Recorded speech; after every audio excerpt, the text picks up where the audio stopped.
लक्षात ठेवायचं. माझं बोलणं कळतंय. महाराष्ट्र ही संतांची भूमी आहे. कोणाची?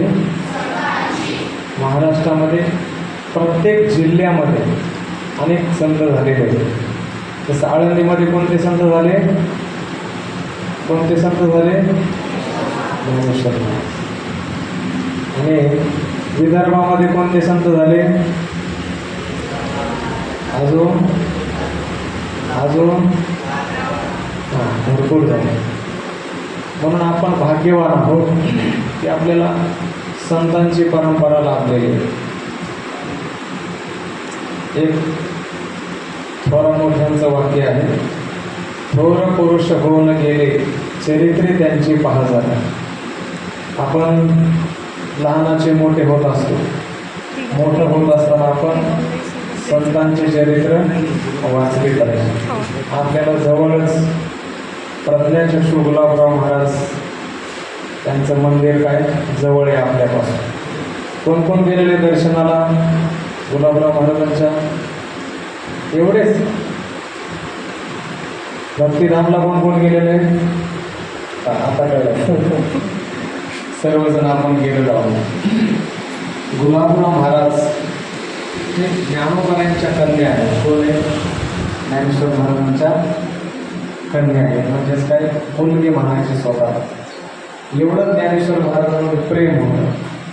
म्हणजेच एवढे महान संत आपल्या गावाजवळ होऊन गेले. त्यांचं चरित्र आपण वाचलं नाही पाहिजे. बरोबर ना? वाचलं पाहिजे. वाचलं पाहिजे. आपल्याला पण एक वाक्य आहे, वाचाल तर. जर आपण त्यांचं चरित्र नाही वाचलं तर आपल्याला वाचणार नाही.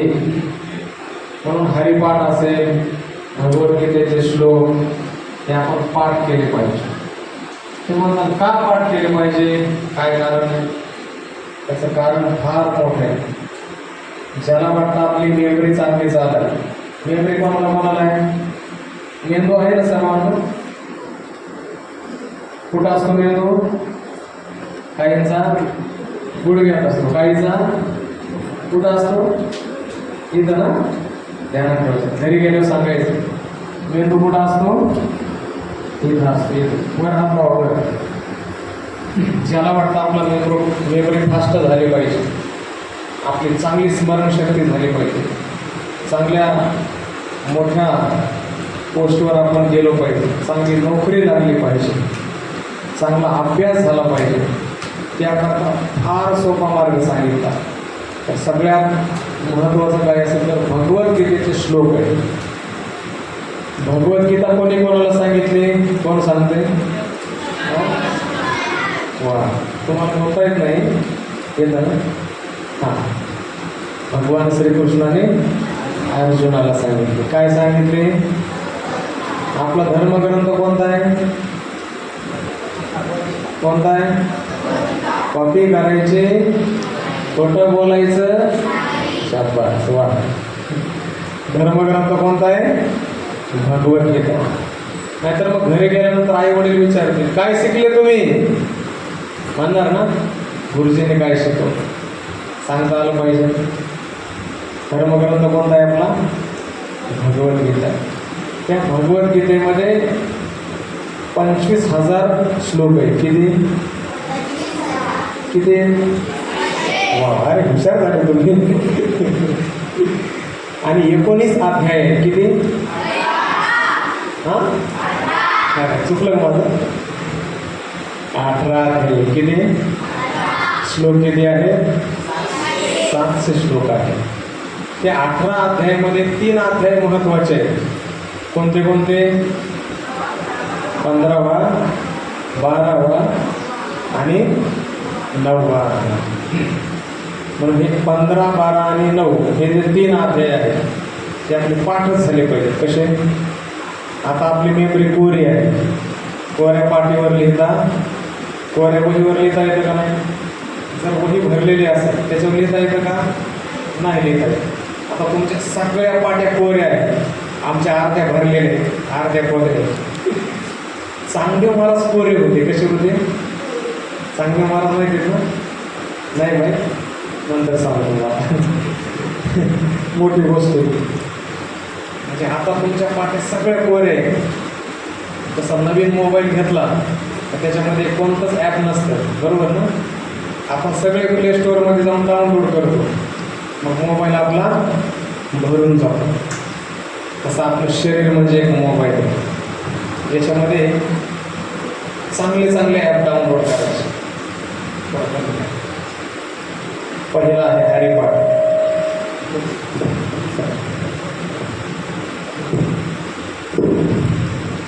पहिला ॲप डाउनलोड करायचा हरिपाठ, दुसरा आहे भगवद्गीता आणि तिसरा आहे ज्ञानेश्वर. काय काय करायचं? हनुमान चालीसा पाठ आहे ना सर्वांचा? वा वा, छान.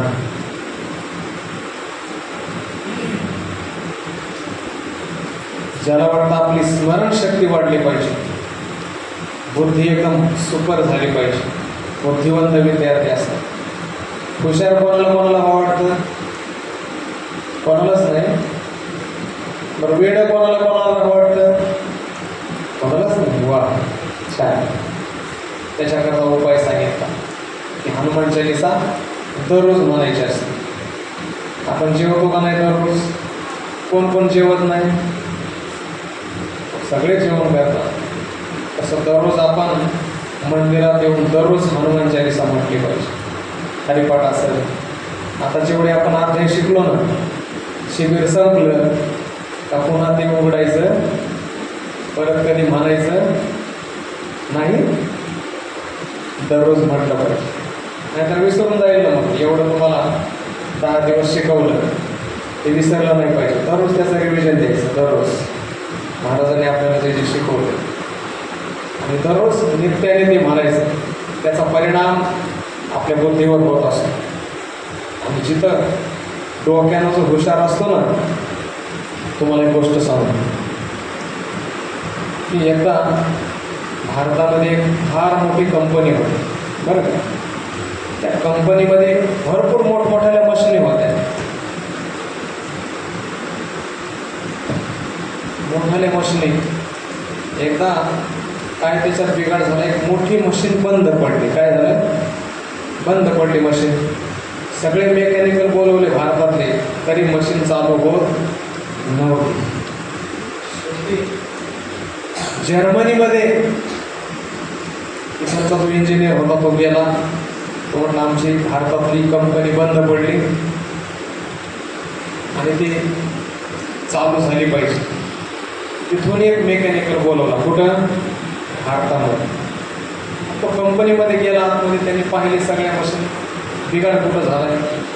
लाईट व्यवस्थित आहे, बटन स्विच चालू केलेले आहे, तरी काही मशीन चालू होत नाही. त्याने हातोडा घेतला. काय घेतला? हातोडाच म्हणतो. हातोडा घेतला आणि बाकीचे कामगार होते त्याच्या पाठीमागे गेले. गेल्यानंतर त्याने फक्त एक हातोडा मारला. काय मारला? एक हातोडा मारला. सगळ्या मशिनी काय झाल्या? चालू झाल्या लगेच. मग तो जो इंजिनियर होता, मेन मालक होता कंपनीचा, म्हणून तुमची फीस किती झाली? म्हणजे 1 लाख रुपये. किती? कशाची? किती मारले? एक ठोका मारला.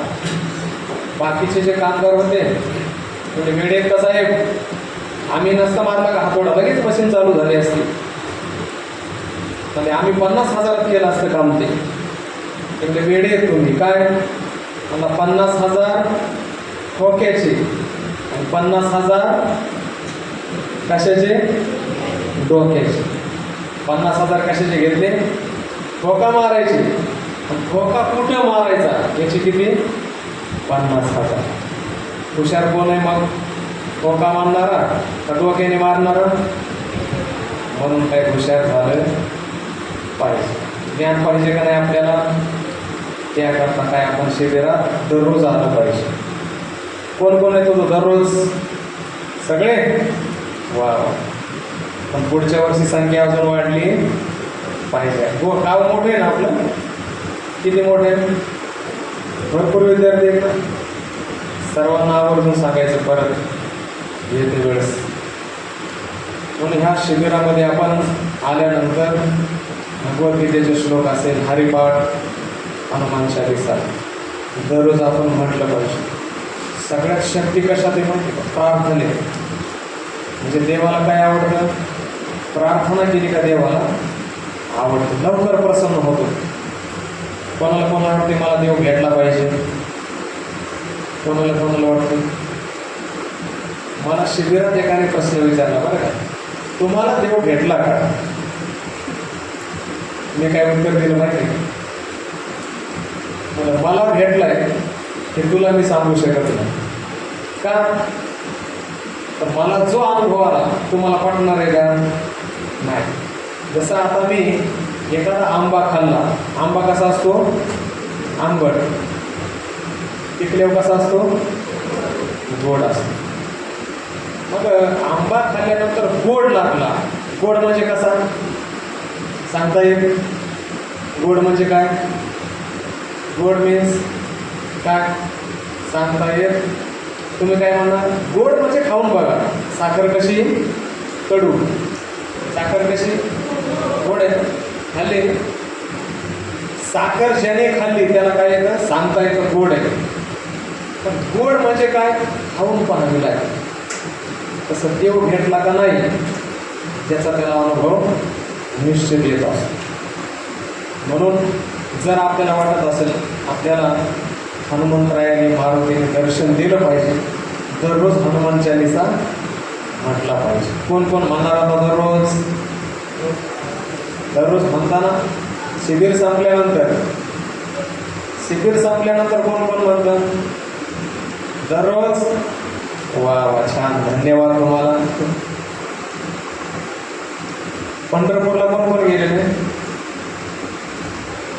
आळंदीला नाही का? वा, छान. आता परत जर सुट्टी मिळाली दुसरीकडे कुठं फिरायला जायचं नाही. आळंदी, पंढरपूर, देहू, पैठण या ठिकाणी जायचं. किंवा छत्रपती शिवाजी महाराज ज्या किल्ल्यावर गेलेले त्या किल्ल्यावर जाऊन यायचं ना. का जायचं? महाराष्ट्र कोणाचा आहे? कोणाचा आहे? आपला शिवाजी महाराजांचा. आपण त्यांचा काय सन्मान राखला पाहिजे. ठीक आहे. सर्वांना रामकृष्ण हरी.